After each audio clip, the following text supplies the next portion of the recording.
Graças, paz, amados de Deus, amém? Misericórdia, graça e luz, né? Estamos aqui por causa da graça e a misericórdia.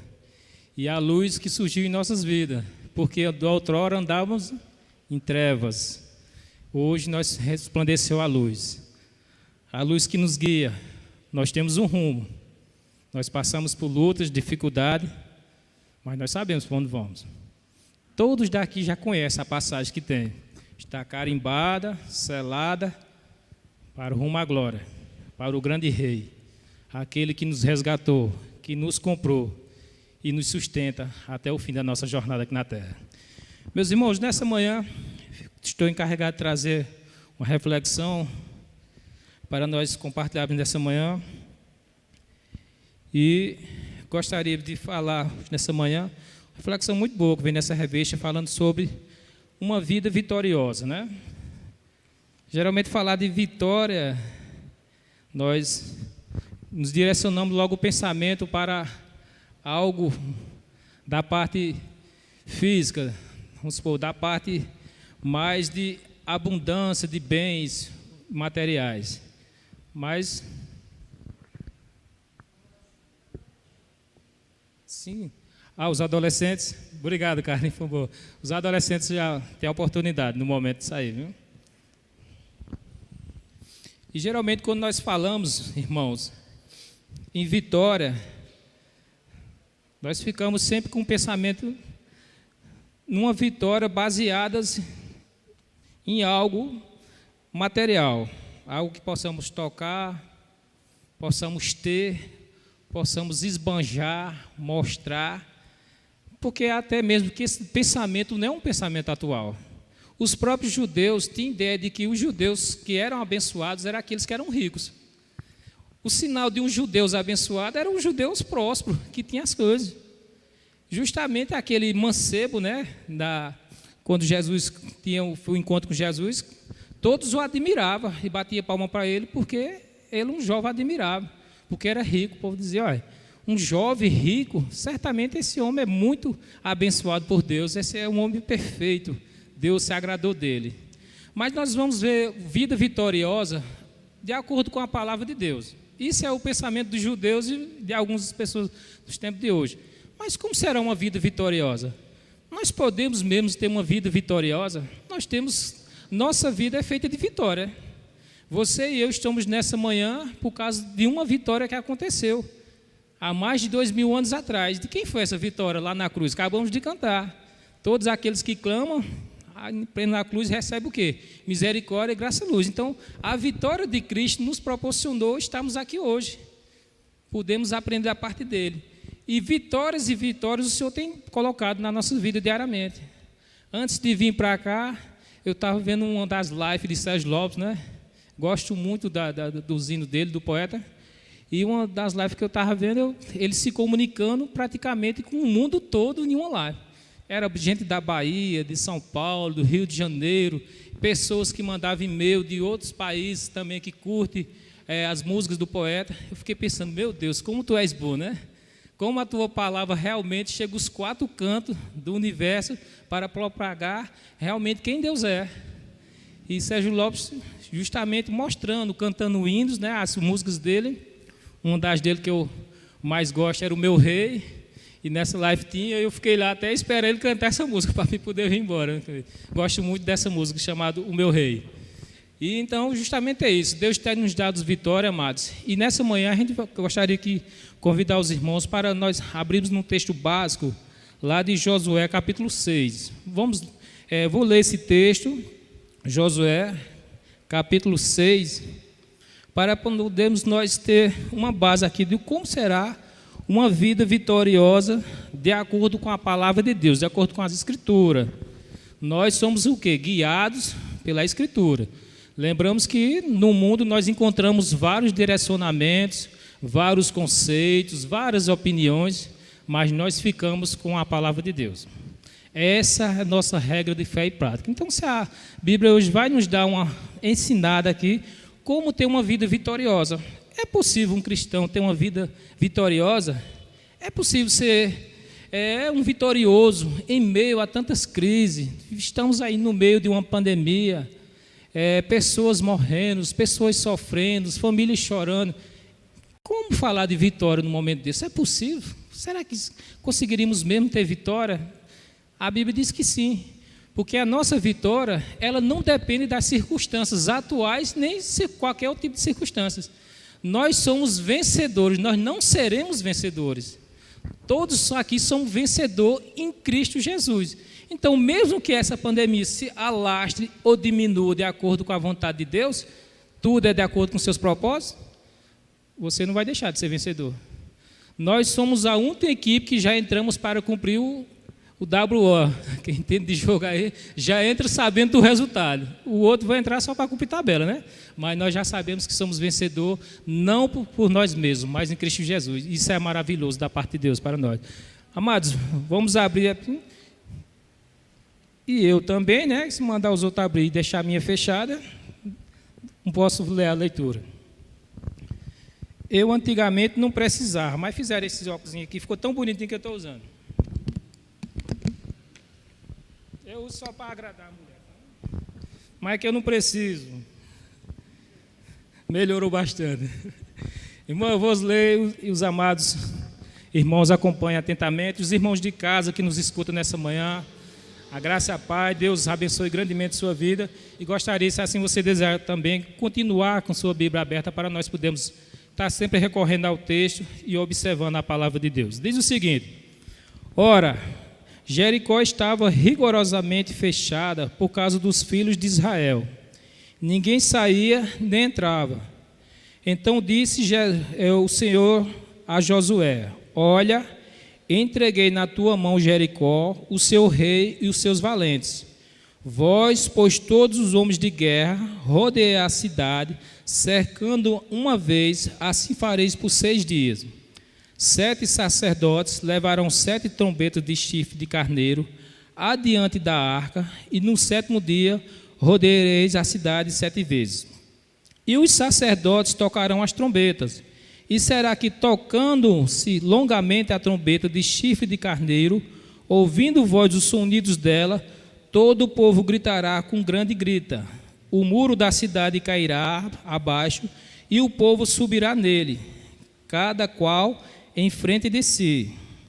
Então Josué, filho de Num, chamou os sacerdotes e disse-lhes: levai a arca da aliança, e 7 sacerdotes, leve 7 trombetas de chifre de carneiro adiante da arca do Senhor. E disse ao povo: passai e rodeai a cidade, e quem estiver armado, passe adiante da arca do Senhor. Assim foi que, como Josué dissera, o povo e os 7 sacerdotes, com as 7 trombetas de chifre de carneiros, diante do Senhor, passaram e tocaram as trombetas, e a arca da aliança do Senhor os seguia. Os homens armados iam adiante dos sacerdotes, que tocavam as trombetas. A retaguarda seguia-se a arca, e as trombetas soavam continuamente. Porém, ao povo ordenaram Josué, dizendo: não gritareis, nem fareis ouvir a vossa voz, nem sairá palavra alguma da vossa boca, até o dia em que eu vos diga: gritai. Então gritareis. Assim a arca do Senhor rodeou a cidade, contornando uma vez, entraram no arraial e ali pernoitaram. Levantando-se Josué de madrugada, os sacerdotes levaram de novo a arca do Senhor. Os 7 sacerdotes que levavam as 7 trombetas de chifre de carneiro diante da arca do Senhor iam tocando continuamente. Os homens armados iam adiante dele, e a retaguarda seguia após a arca do Senhor. Enquanto as trombetas soavam continuamente, no 2º dia, rodearam outra vez a cidade e tornaram para o arraial, e assim o fizeram por 6 dias. No 7º dia, madrugaram ao subir da alva, e da mesma sorte rodearam a cidade 7 vezes. Somente naquele dia rodearam a cidade 7 vezes. E sucedeu que na 7ª vez, quando os sacerdotes tocavam as trombetas, disse Josué ao povo: gritai, porque o Senhor vos entregou a cidade. Porém a cidade será condenada, ela e tudo que quanto nela houver. Somente viverá Raabe, a prostituta, e todos que estiverem com ela em casa, porquanto escondeu os membros dos mensageiros que enviamos. Tão somente guardai-vos das coisas condenadas, para que tendes a vós condenados, não a tomeis, e assim torneis maldito o arraial de Israel, e o confundais. Porém toda a prata e ouro e utensílios de bronze e de ferro são consagrados ao Senhor, irão para os seus tesouros. Gritou, pois, o povo, e os sacerdotes tocaram as trombetas. Tendo ouvido o povo o sonido da trombeta, levantando-se grande grito, ruíram as muralhas, e o povo subiu à cidade, a qual em frente de si, cada qual de frente de si, e a tomaram. Tudo quanto na cidade havia, destruíram totalmente a fio de espada, tanto homens como mulheres, tanto meninos como velhos, também bois, ovelhas e jumentos. Amém. Meus irmãos, essa passagem justamente que mostra a vida de um grande líder. Josué assumiu a liderança do povo de Deus após a morte do grande líder Moisés. E Deus anima justamente Josué para que levasse esse povo para a terra prometida. Essa era a missão desse líder, Josué. Levar um povo, uma nação escolhida por Deus para uma terra da qual ele já tinha prometido a Moisés.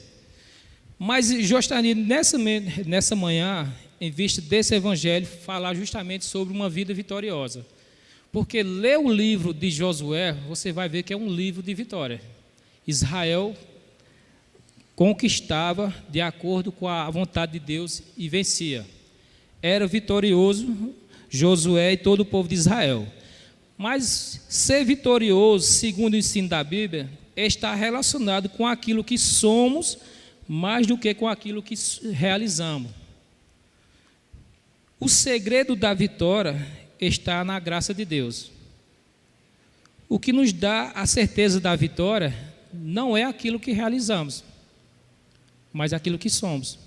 Somos vencedores em Cristo Jesus, e não porque realizamos algo que nos tornou vencedor em Cristo Jesus.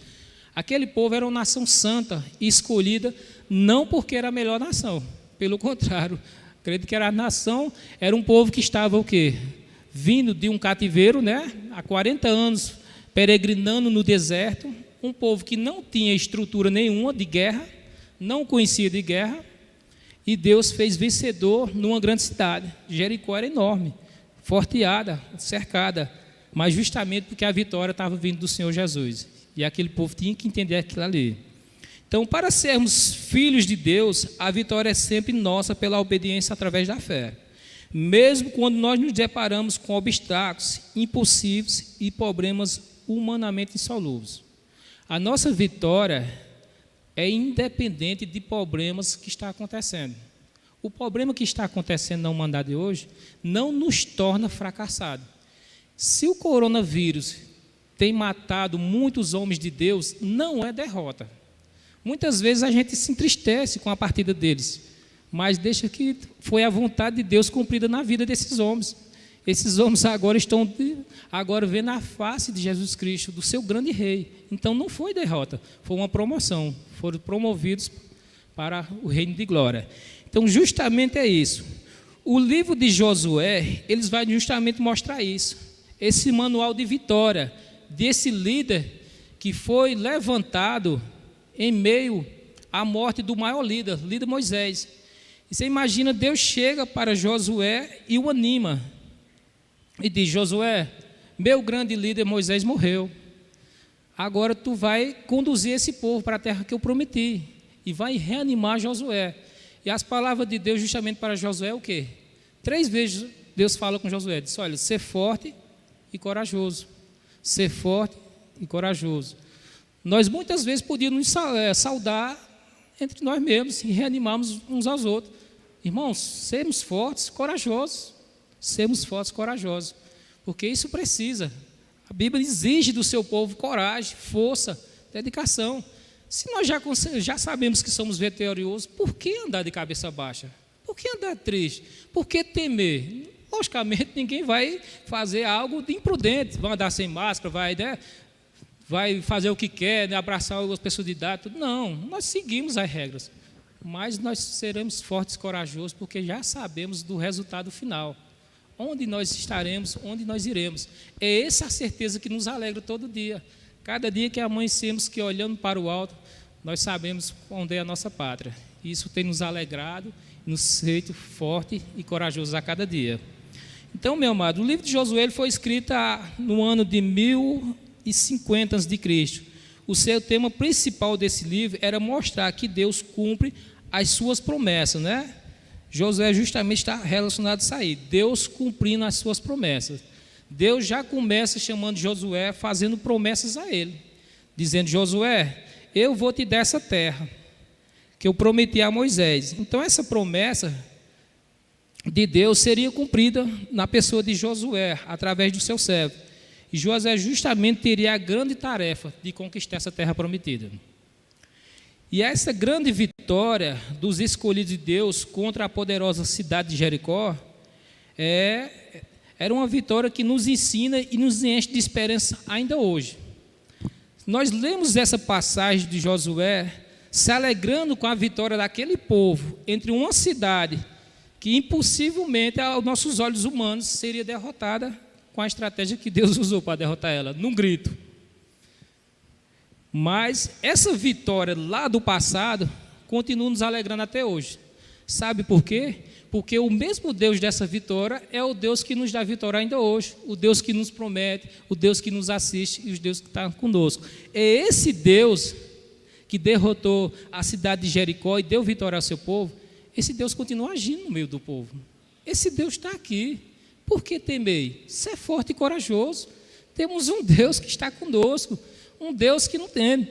E nós podemos observar justamente que esse Deus nos dá a vitória independente de circunstância, independente das nossas fraquezas, porque Ele assiste às nossas fraquezas. Deus não é aquele Deus que dá algo de manhã e à tarde tira devido à nossa natureza. Nós mudamos de natureza, mas Deus não muda. Glória a Deus por que Ele não muda, amados. Portanto, justamente isso. Mas, como então, algumas perguntas nos surgem nessa manhã. Como poderemos ter uma vida vitoriosa? Já que estou falando de vitória.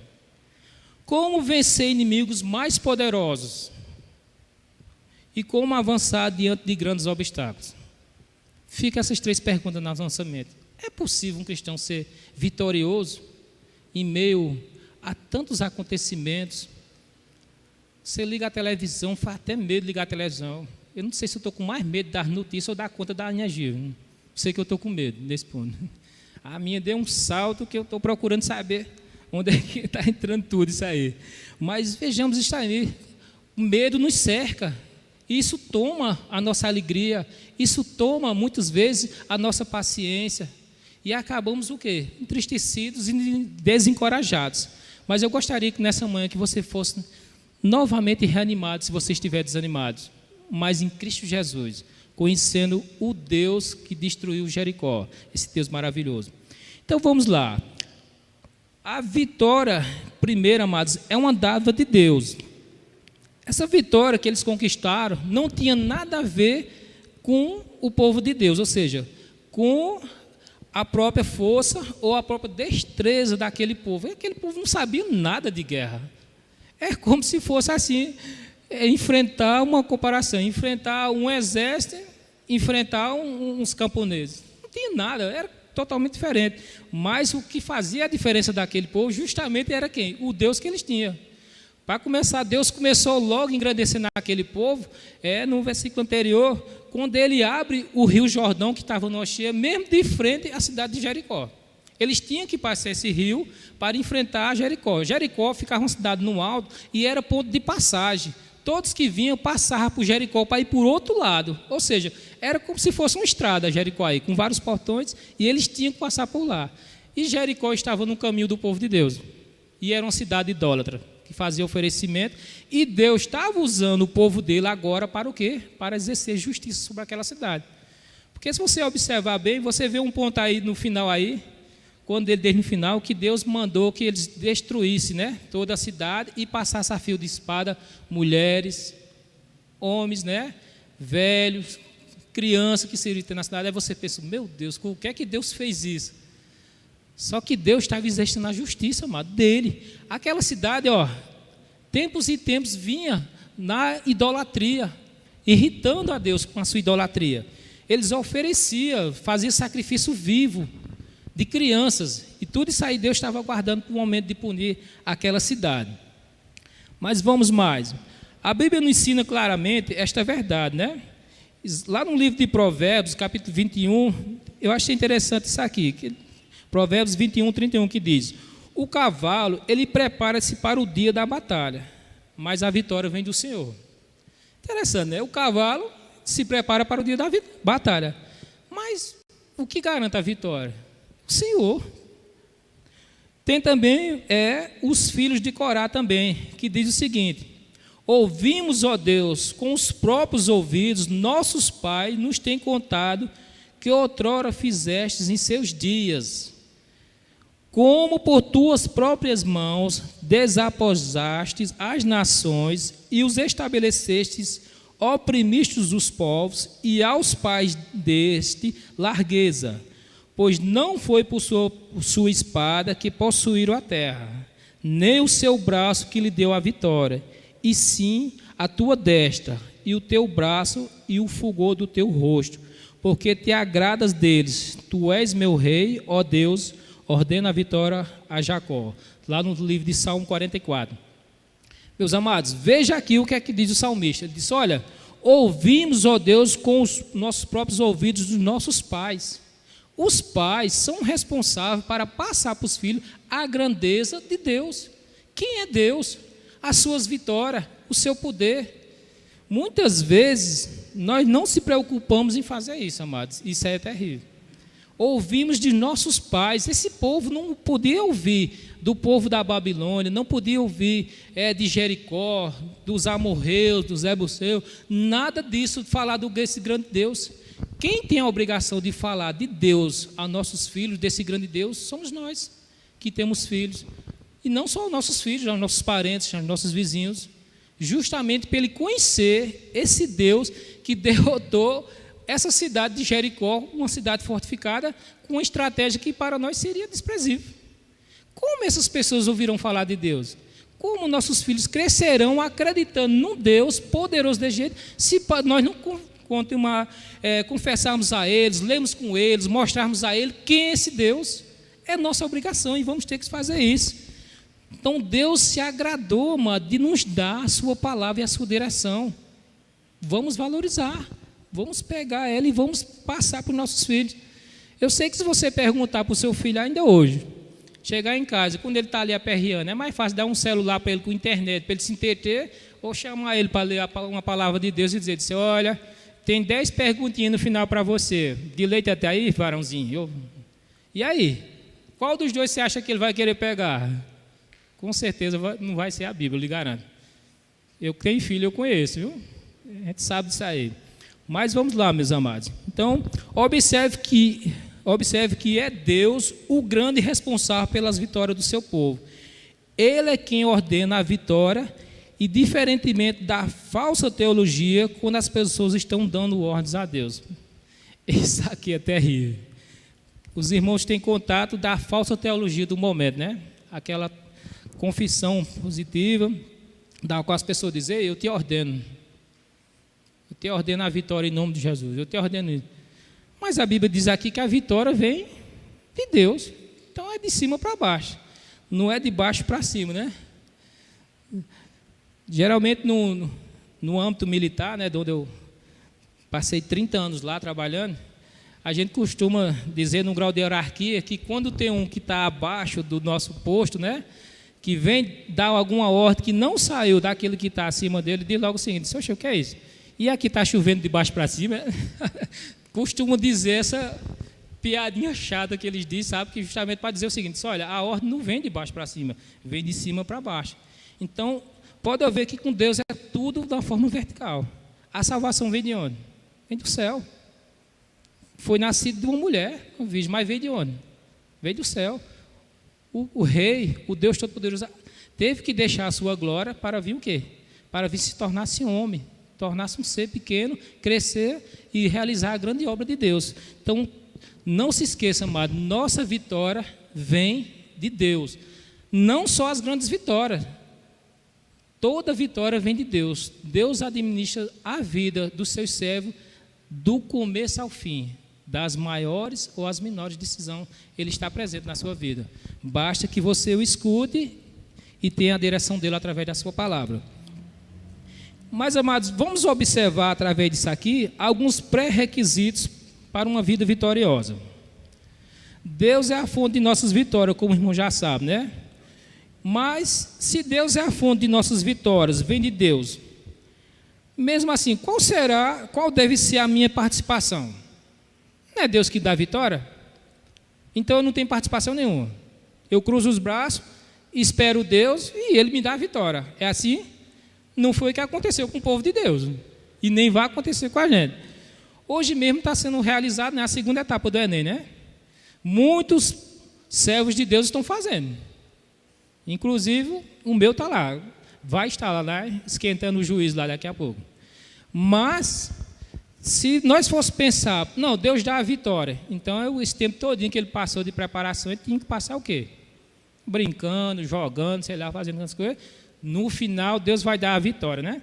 A não ser que ele tivesse a canetinha de passar em concurso lá, que eu não sei onde é que tem. Diz que tem uma caneta aí que você compra, que é a caneta de passar no concurso. Essa, com certeza, a gente não vai ter nunca. A nossa caneta, o nosso concurso, a nossa vitória vem de Deus. Então, justamente isso, se esforçar. Aquele povo, ele teria que cumprir o quê? Um ritual para aquilo ali. Qual seria? 7 vezes, 6 dias seguidos, rodeando a cidade. Eu não sei dizer a dimensão geográfica, nem vou querer arriscar para não falar aqui que não tem. Mas certamente Jericó e o acampamento onde eles estavam não eram um de frente para o outro. Para começar, Jericó era no alto. Então eles teriam que o quê? Rodear uma cidade daquela, se deslocar e rodear. Você imagina 6 vezes na semana, Josué chamando o povo, bora, levanta o acampamento, vamos cumprir com as ordens de Deus. Tudo isso aí foi um esforço que eles tiveram de seguir um ritual para poder realizar a obra de Deus. Deus não disse aí, ó, fica sentado aí, observar somente aqui que eu vou destruir Jericó. Deus podia fazer isso? Com certeza. Mas Deus quer ver seus servos empenhados também na missão dele, para justamente participar da glória dele. E um dos pré-requisitos, amados, primeiro pré-requisito para a vitória, são 4, daqui a pouco termino. O primeiro dele é a fé. A fé é o primeiro requisito para a vitória. Por quê? Hebreus 11 diz, né? Sem fé é impossível agradar a Deus. Irmão, é impossível. Sem fé não é difícil agradar a Deus. É impossível. Não tem como você agradar a Deus sem fé. Nós vimos muitas passagens da palavra de Deus, quando Deus realizava suas curas, Jesus estava curando, Jesus chegava para a pessoa que estava necessitando na cruz e dizia, você crê que eu posso fazer isso? Será que Jesus Cristo não sabia que esse homem tinha fé ou não? Ele queria ouvir da boca daquele homem, você crê que eu possa fazer isso? E ele dizia, creio, Senhor. Ele disse, pois segundo a tua fé, tu estás curado. Creia, amado, a fé tem que existir. Sem fé não há conquista. Sem fé não avançamos, não somos galardoados pelo Senhor. Jericó foi conquistada pela fé, como testifica o autor dos Hebreus. Pela fé, ruíram as muralhas de Jericó, depois que rodeada por 7 dias pela fé. Sem fé, amados, não teria condição daquele povo realizar essa parada. Eu digo a você porque nunca na vida, nenhuma nação ali, nenhum povo daquilo ali, nenhuma cidade fortificada tinha sido vencida ainda, muito menos num grito. Teria que ter fé para realizar isso aqui. É pela fé que nós estamos aqui. Pela fé que cada um não está nas suas casas, fazendo suas coisas. Por quê? Porque a fé na pessoa do bendito Jesus Cristo, nas suas promessas. Nós estamos aqui por causa da fé. Então, justamente isso. Pela fé também, a meretriz Raabe foi salva. Porque fez o quê? porque ela acolheu os espias quando foi mandado. Ela teve fé que aqueles espias ali tinham realmente um Deus poderoso. Ela creu num Deus poderoso que aqueles homens tinham. Certamente falaram de Deus para ela. Então, justamente, a fé, ela é o instrumento por meio do qual conquistamos as vitórias espirituais. Somente cremos espiritualmente, amados. Não tem como você colocar na cabeça do incrédulo o que nós fazemos, o que nós cremos, o que nós pensamos. Não tem como, somente pela fé. Justamente a fé é essa base que vai nos mostrar o lado espiritual de Deus, a força de Deus, o agir de Deus. A fé, como Jesus dizia, a fé remove montanhas. Uma multidão de fé remove montanhas. Qualquer dia vamos falar ainda mais sobre a fé, que é muito importante. Mas o segundo requisito, primeiro foi a fé, né? Como disse aqui em Hebreus. Segundo, amado, pré-requisito para a vitória é a santificação. Você tem que ter fé, você tem que se santificar. A santificação é o segundo requisito para a vitória. Josué disse ao povo: santificai-vos, porque amanhã o Senhor fará maravilhas no meio de vós. O Senhor fará maravilhas no meio de vós. Aquele povo já contemplava de maravilhas de Deus, mas o Senhor continuava fazendo maravilhas através da santificação. Nós servimos, amados, um Deus santo. Não se esqueça disso. Deus é santo e Ele requer dos seus que sejam santos. E a santidade, tal quanto a fé, é uma ordenança. Ele não diz, olha, quando der, vocês sejam santos. A gente às vezes diz um com o outro assim, diz, olha, assim que der, faça mais ou menos isso aqui lá. Para Deus não tem esse mais ou menos. É ser santo porque eu sou santo. Aí você diz, sim, mas ser santo como? Lá no meu trabalho mesmo não dá para ser santo. Olha, tem uma chata de um lado, tem um preguiçoso do outro, tem um que fala da vida desse aqui. Eu vou ser santo no meio desse povo, eu vou passar a língua também, para ele saber que eu também tenho. Infelizmente não. Você vai ter que ser santo no meio dessas pessoas também. Você vai ter que ser santo na rua andando. Você vai ter que ser santo mesmo jogando bola, que é mais difícil, né? Quando a cabeça esquenta, nós queremos descer além, descontar e não ser santo. Mas tem que ser, tem que dar testemunho, porque vocês estão representando a Deus. Nós somos o que aqui na terra? Representante de quem? Somos representantes de Deus. Vós sois quem? Minhas testemunhas. Já pensou a testemunha de Jesus Cristo dando mau testemunho? Então, amados, não tem como fugir a ser santo. Eu sei que não é fácil, porque nós somos o quê? Carne, somos seres humanos, pecamos, esquentamos a cabeça. Quem é que, se fosse literalmente o mandamento de Deus, quando vai um tapa no rosto, dá e o quê? A outra face, né? Imagina se quem entende isso literalmente. Vamos ver quantos tapas ele ia aguentar para não partir para cima. Não tinha como. Logicamente que não foi, literalmente, Jesus falou isso aí. Mas temos que exercer a santidade, amados. Mesmo com a nossa dificuldade, mesmo enfrentando isso aqui, ó, milita direto contra a gente. A nossa própria natureza, o nosso coração duro e a nossa vontade. Estou dizendo só algo de nós mesmos, sem contar com outras coisas. O próprio inimigo das nossas almas, que nos tenta, que nos aborrece, que nos acusa, que está ao nosso derredor como leão, com raiva, querendo nos destruir. Tudo isso aí nós temos, em meio a isso aí, temos que ser santos. Aí você diz, como? Sabe como você vai ser vitorioso disso aí? Olha, de onde vem a sua vitória? O próprio Deus diz, nenhuma tentação é vos dada maior do que você pode suportar. Então a tentação vem, temos que suportar. Sermos santos porque Deus nos manda. As maravilhas justamente da passagem do Jordão e da destruição de Jericó deveria ser precedida pela santificação do povo e da liderança, né? Josué 5, 13 e 15. Todos os atos de Deus são santos e reflexos da sua natureza santíssima. Todos os atos de Deus são santos, amado. Até a destruição de Jericó foi um ato de santidade de Deus. Deus estava punindo aqueles povos e usando o seu povo para realizar isso aí. Então são atos santos. Devemos ser santos, amados, não tem como. Infelizmente, essa parte eu vou dizer a vocês que não vai dar para nós pular. Não tem como. Temos que exercer a santidade.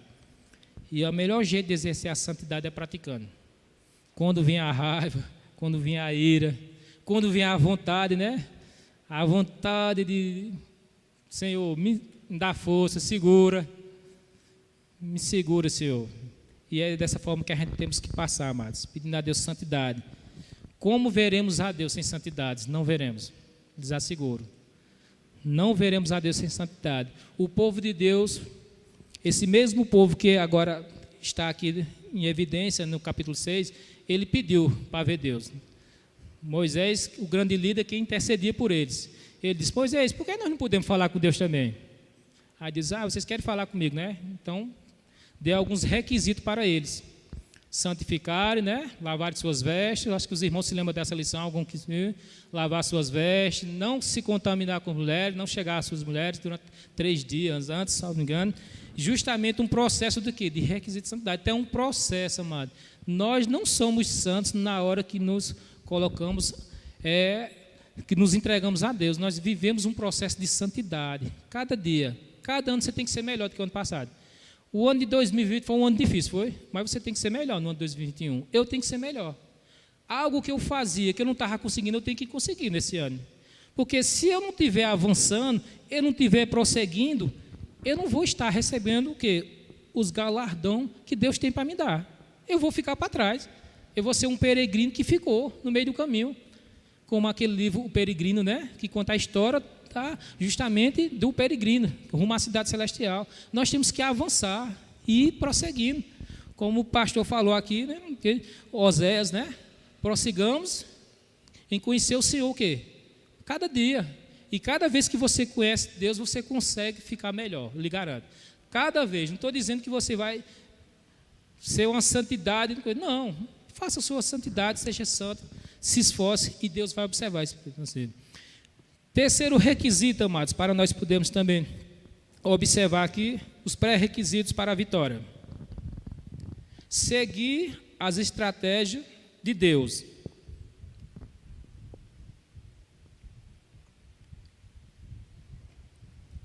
Terceiro pré-requisito para a vitória: seguir as estratégias de Deus. A obediência é o terceiro pré-requisito para a vitória. Obedecer significa seguir à risca as estratégias de Deus. Seguir as estratégias de Deus, obediência. Amado, aqui diz no versículo 1 do livro de Josué, que a gente está no 6, né, no capítulo 6, no capítulo 1 diz que Deus deu todo o requisito para Josué, justamente para que ele seguisse tudo aquilo que Deus tinha dado, da mesma forma que Moisés seguia. Então Josué diz que Josué obedeceu cada detalhe que Deus mandou. Vocês estão vendo essa grande batalha aqui, que foi justamente a batalha de Jericó, a primeira batalha, né? Mas se os irmãos colocaram o olho no próximo capítulo aí, capítulo 7, vai ver que eles perderam a próxima batalha. Os israelitas são derrotados em Ai, no capítulo 7. Ué, o Deus era o mesmo, os mandamentos o mesmo, e agora estão derrotados? Justamente por causa de uma pessoa só que não seguiu as orientações do seu líder. 36 vidas pereceram. 36 pais de famílias morreram naquele dia. A cidade de Ai era tão pequena que Josué Josué seguiu novamente. Olha como Josué fez. Do mesmo jeito que ele fez com Jericó, ele seguiu o mesmo plano de Deus. Mandou espião do mesmo jeito. Só que chega lá, manda os espias novamente. Ele olha para a cidade de Ai, diz: e aí? Ele disse: olha, não vamos fadigar todo o povo não, todo o exército não. Basta mandar 3.000 só, talvez nem isso, mas tá bom, 3.000. Josué seguiu, era o mesmo Deus, as mesmas instruções, o mesmo povo. O que era que podia dar errado? De repente, o povo Israel começa a perder, dá as costas à cidade de Ai. Os valentes de Ai lutaram como nunca na vida deles, perseguiram, feriram 36 e as outras correram atrás dele. E aí? Israel desceu de ladeira abaixo de Ai, sem entender nada. Justamente isso, por causa de uma desobediência de um soldado. O grande líder Josué não sabia, não entendia. O que é que está acontecendo? Rasgou as vestes, né, que era naquele tempo era um sinal de intensa dor. Disse, não estou entendendo nada, Senhor. Fizemos tudo o que fizemos e o Senhor não nos deu vitória. E passou o dia todinho perante a arca, juntamente com a liderança, buscando a presença de Deus. E Deus chega e fala com ele e diz, olha Josué, Israel pecou, Israel prevaricou contra mim. E não vou contar aqui os irmãos, porque é longa a história, os irmãos leem em casa, que é maravilhoso, mas justamente um soldado de Israel, chamado Acã, ao observar entre os despojos da cidade de Jericó, viu uma boa capa babilônica, 200 ciclos de prata, que dá em torno de 2 quilos de prata, 50 ciclos de ouro, meio quilo de ouro. Aquilo chamou a atenção, observou, olhou, se agradou, cobiçou e escondeu debaixo da tenda dele. Só que ele esqueceu que Deus vê tudo. Isso serve, amado, essa lição de Acã, eu fico pensando, meu Deus, isso serve para nós, cada dia, se nós pudéssemos lembrar de Acã, não da forma triste como aconteceu, mas da lição. Irmão, Deus está com 24 horas com os olhos em cima da gente. Não pense que Deus descuida um tantinho assim. Ele está nos observando. Por quê? Nós pertencemos a Ele. Somos um povo, uma nação, um povo escolhido por Ele, propriedade dEle. Me diga você e eu que somos falhos. Quando você tem algo aí, você não fica de olho no que você tem? Seja propriedade, seja um carro, né, Edson? Nós gostamos de dar um grau no carro, olhar se tem alguma coisa faltando. É uma propriedade sua, você cuida. O povo de Deus não é diferente. Deus é um Deus ciumento. Ele gosta do seu povo, Ele ama o seu povo. E Ele está de olho. Justamente, Acã pensou que ninguém estava vendo, mas só que Deus estava vendo. E por causa do pecado de Acã, 36 pais de família perderam a vida. Muitas vezes, por causa de nossas ações, pessoas podem estar sofrendo também. Ou pelo menos poderia não estar sofrendo, se nós compartilhássemos do Deus vivo que nós temos. Portanto, amado, justamente, seguir as estratégias é um pré-requisito. Essas estratégias têm que existir. Josué, Deus chega a Josué e diz, ó Josué, 7 sacerdotes, 7 trombetas, 7 dias, no 7º dia, a cidade vai cair, as muralhas vão cair. Você imagina o pensamento de Josué, um grande líder daquela lista, convencer aquele povo, né, dizer assim, olha, 7 dias nós vamos rodear essa cidade, né? 6 dias e no 7º dia 7 vezes. Vamos imaginar que, só imaginar, mas não estou aqui inventando, vamos imaginar uma cidade fosse a metade de Monteiro. Se nós fôssemos rodear Monteiro uma vez só, daria mais de 1 quilômetro? Com certeza, né? Mas quando ali que está firme num pedal ali, já conhece muitas trilhas, já está sabendo, mas com certeza daria mais. Então, convencer aquele povo, se levantar de madrugada, a primeira vez, vamos lá, meu povo, vamos rodear a cidade, já caiu o povo. 2º dia, do mesmo jeito. 3º dia, quando o povo olha para cima lá e Josué disse, não é para dizer nada, né? O povo ficar calado, som nenhum sai da sua boca. De repente você olha lá para cima, lá vê o rei. Está o rei lá em cima, está os seus olhos lá em cima dele. Oxe, esse povo é maluco, isso é conversa. O que é que eles estão fazendo aí? Rodeando aí, tocando trombeta com o chifre dos carneiros aí. Quem sabe até se ele não estava dizendo até outras coisas pior do que isso, né? E você conseguir animar aquele povo para vir no outro dia. Pensa aí, meu amado, se não for pela fé. Olha a fé que Deus exigiu daquele povo. O pré-requisito para uma vida vitoriosa, você tem que ter fé. Porque justamente são de locais e coisas que você não tem humanamente falando como você conseguir. Se você não tiver fé num Deus que você serve, você desmorona, você cai, você não vai acreditar. Onde já se viu rodear uma cidade fortificada, que nem era Jericó, e no 7º dia, rodear ela 7 vezes, gritar e a muralha cair. Somente crendo no Deus que Josué tinha, o nosso Deus. Justamente é isso. Sabe por quê, amado? Porque geralmente as estratégias de Deus são simples e aparentemente absurdas. Nós testemunhamos através da Bíblia que Deus trabalha de forma simples. Só que muitas vezes o homem, por devido a nós queremos ajudar ele. É por isso que a salvação é um texto de tanta dilema, de tanta conversa, de tanta falta de entendimento, porque justamente o homem quer ajudar Deus a salvar ele. Por isso justamente que há tantas pessoas que não conseguem entender a verdade porque não se dispõem a entender ela, porque querem ajuda.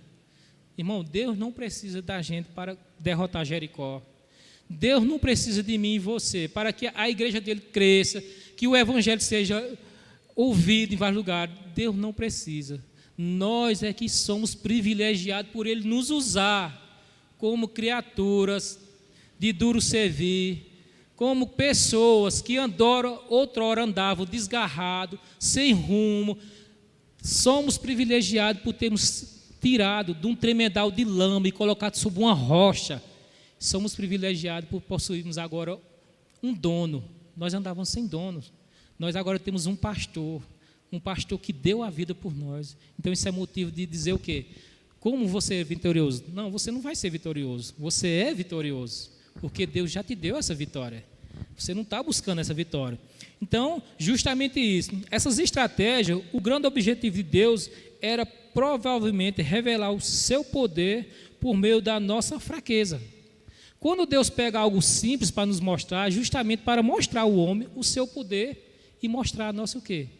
A nossa fraqueza humana, o nosso entendimento.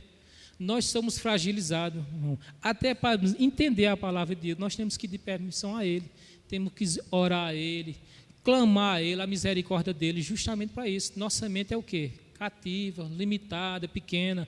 Eu sei que existe muita gente aqui, muita gente formada, talvez doutores, magistrados, PhD, mas a mente humana é uma só, carente da misericórdia de Deus para entender.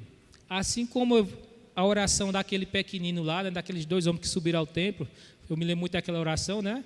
Eu penso que justamente entender Deus, nós temos que nos humilhar também. Tem que bater no peito e dizer, Senhor, ser propício a mim. Eu sei que eu não mereço, sei que eu sou falho, mas se o Senhor quiser me usar para a glória do teu santo nome, não é para a minha glória. Não existe glória nenhuma em mim, não existe brilho nenhum em mim, mano. Mas a glória do Senhor, através da minha vida, usa-me, Senhor. E justamente Deus, com certeza, vai se agradar, porque é o grande nome dele que está em jogo. E ele quer justamente preservar. Então, a vitória sempre será o quê? Fruto da obediência de Deus, obediência a Deus. Tão somente ser forte e muito corajoso para teres o cuidado de fazer segundo toda a lei que meu servo Moisés te ordenou. Dela não desvie nem para a direita, nem para a esquerda, para que sejais o quê? Bem-sucedido por onde quer que andares. Olha aí o segredo de como a pessoa ser bem-sucedida na vida. Seguir a Jesus Cristo. Em primeiro lugar, ser forte, corajoso.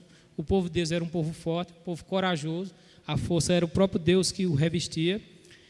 E todo cuidado com a lei, amados. Seguir a lei de forma a não se desviar nem para a direita e nem para a esquerda. Meus irmãos, não se engane. Com Deus não se brinca.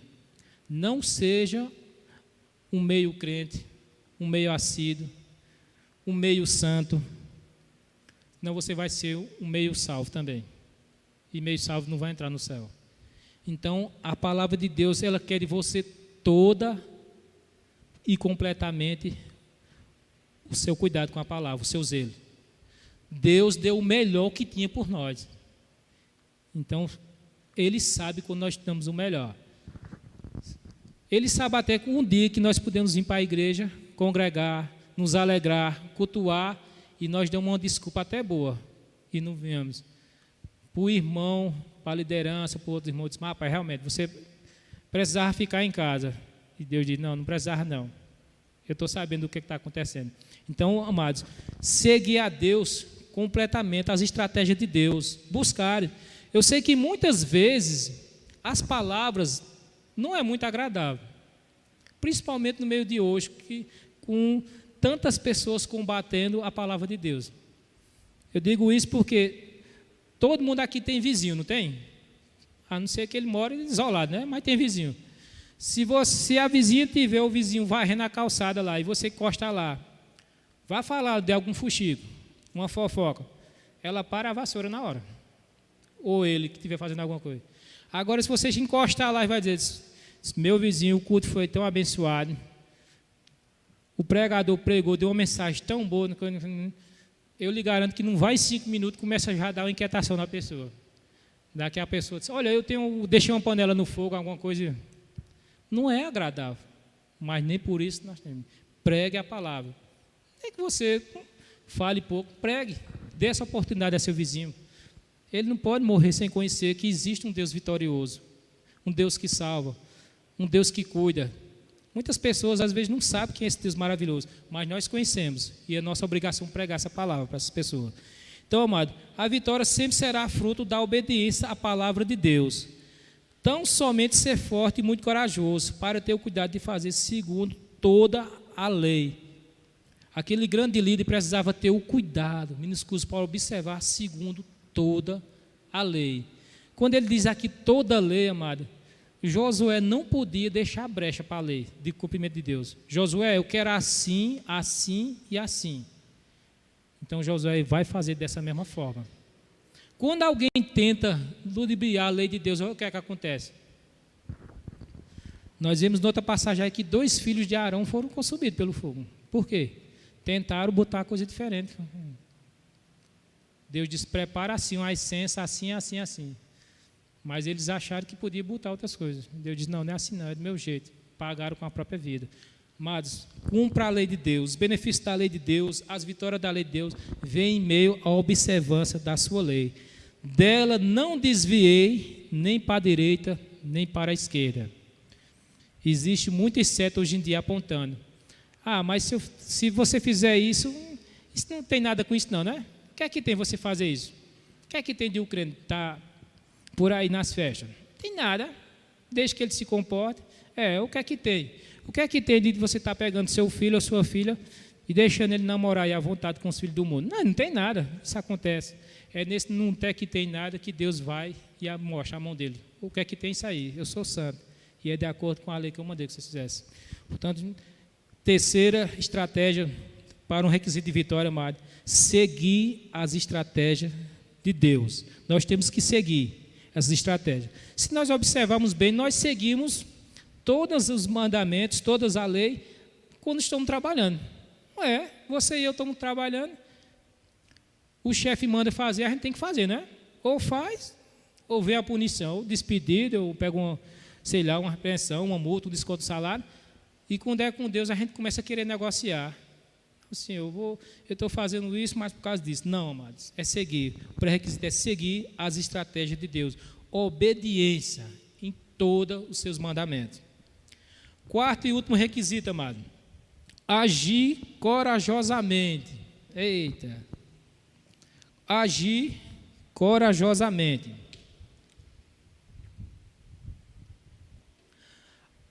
A ação de agir corajosamente é o quarto pré-requisito. O livro de Josué nos ensina que a conquista da terra prometida era um ato de posse.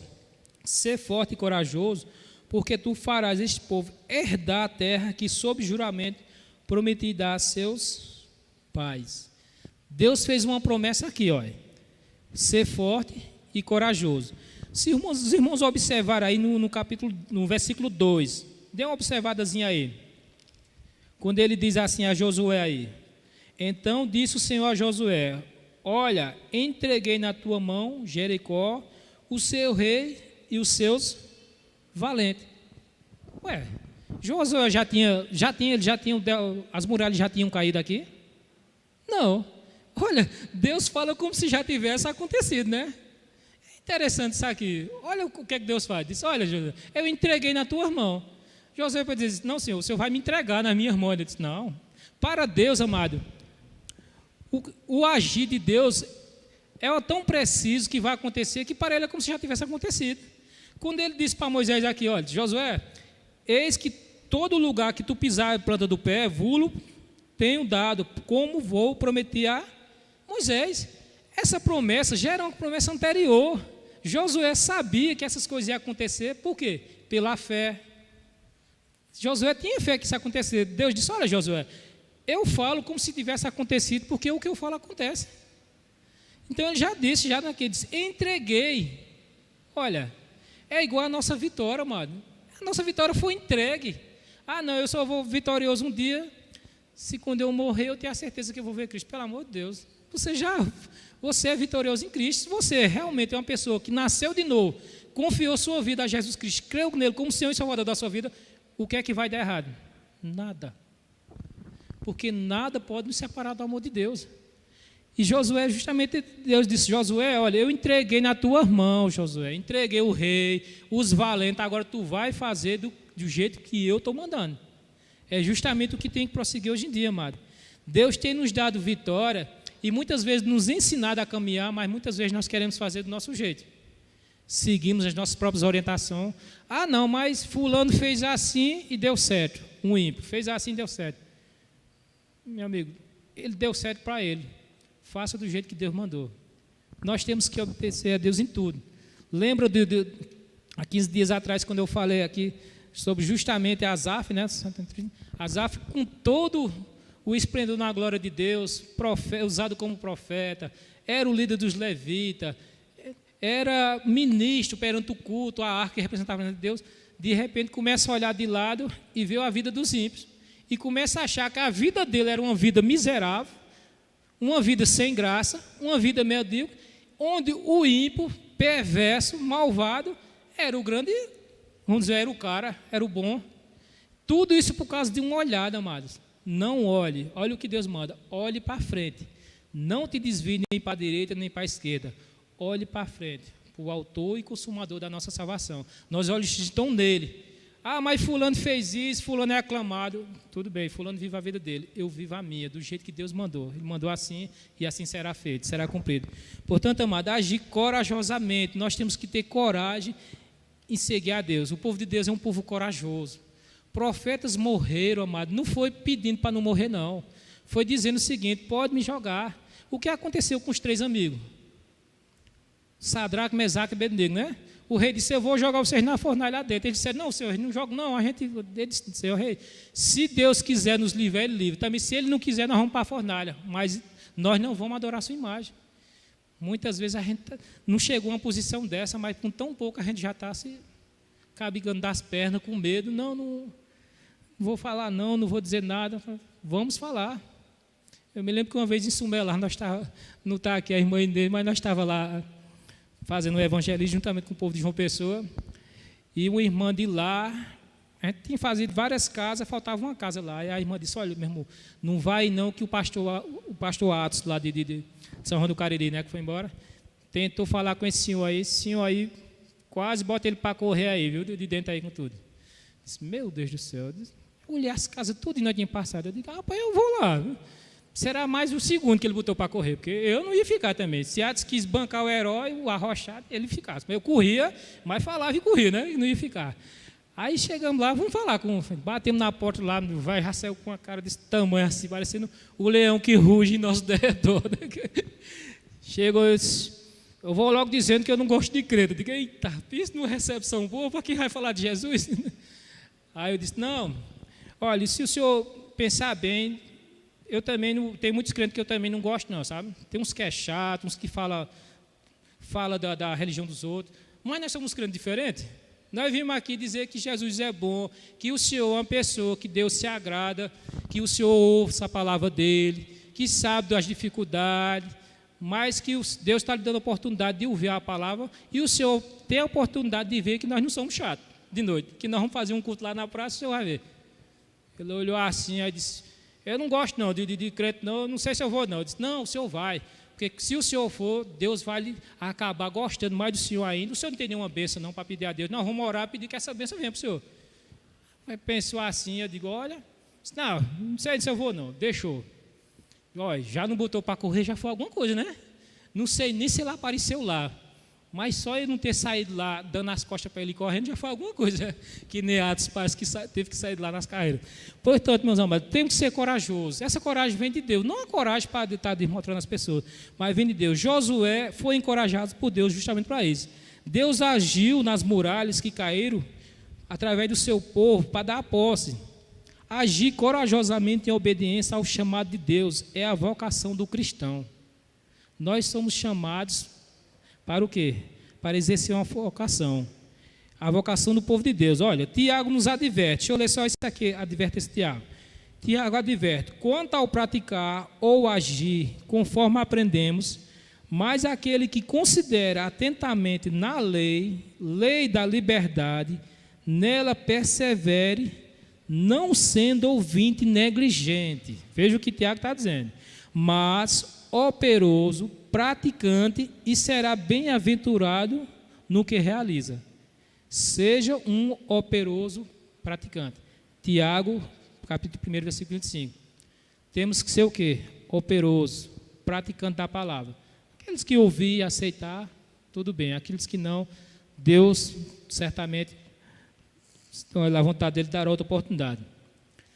Há muita gente, amado, o autor da revista aqui vai trazer aqui um comentário sobre uma pessoa. Ele diz: há muita gente na igreja tomada pela covardia e por uma atitude mental de fracasso e derrota. É incrível de ver justamente que existem pessoas com essa atitude, principalmente frustrada, que não consegue aquilo que desejava e se torna uma pessoa o quê? Fracassada, uma pessoa de cabisbaixa, como se nunca ganhou uma vitória. Nunca uma vitória chegou na vida dele. Se a maior das vitórias ele já tem, não sabe. E ele conta aqui, ele dá aqui relato de Viktor Frankl. Ele foi um judeu, Viktor Frankl foi um dos judeus que os nazistas colocaram no campo de concentração de Dachau.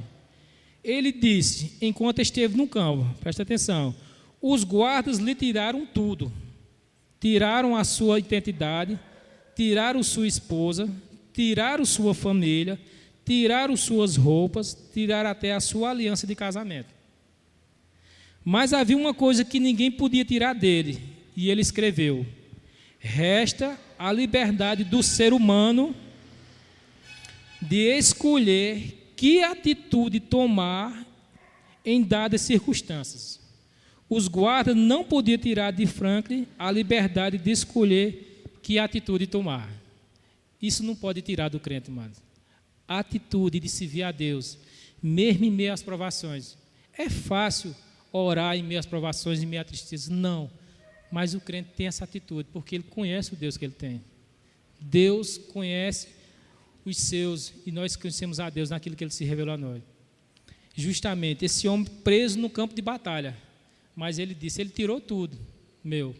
Tirar de uma pessoa casada, um dono de casa, sua família, tirou muita coisa. Mas ele disse, mas ele não tirou minha atitude. Esse homem não se desesperou. Esse homem aqui não se deu por derrotado, porque ele conhecia uma vitória maior na vida dele. Justamente essa vitória que nos reanima, que nos dá força, nos encoraja.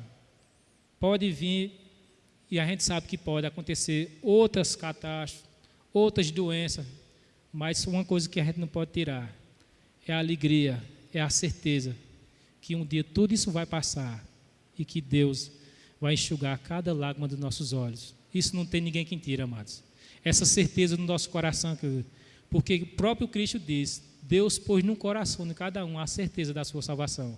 Isso nos alegra em meio a problemas e a dificuldade. Jericó era uma barreira que aquele povo de Deus queria ultrapassar. Você e eu muitas vezes enfrentamos Jericó todos os dias, mas na certeza que ela vai ser caída. Não porque a nossa força vem de nós mesmos, mas na força do Deus que nós servimos. Vou ler só a conclusão aqui, amado, já estou encerrando. Diz o seguinte: você foi criado por Deus para ser um vencedor, as derrotas fazem parte da vida. Jesus avisava, no mundo passai por aflição, mas tende bom ânimo, eu venci o mundo. Jesus Cristo venceu o mundo, o pecado, a morte e o diabo. E aquele que está em Jesus é um vencedor, pois compartilha de todas as suas vitórias. Justamente, nós somos vencedores em Cristo Jesus. Ele traz aqui também dizendo que no ano de 1968, um cientista descobriu um colar com 600 sementes. um colar com 600 anos de idade, numa sepultura indígena.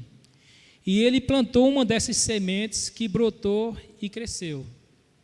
É incrível, uma semente há 600 anos, dentro de uma sepultura, nascer novamente.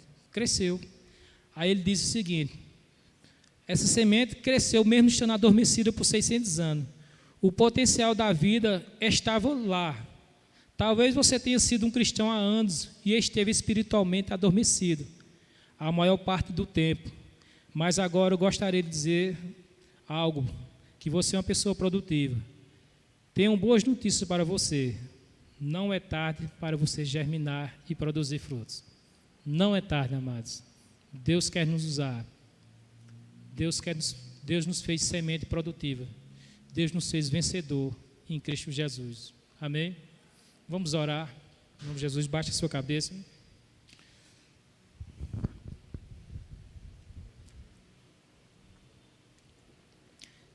Senhor, nós te louvamos, Deus, pela tua misericórdia, teu favor. Te louvamos, ó Pai, porque sabemos que a nossa vitória vem de ti, Senhor.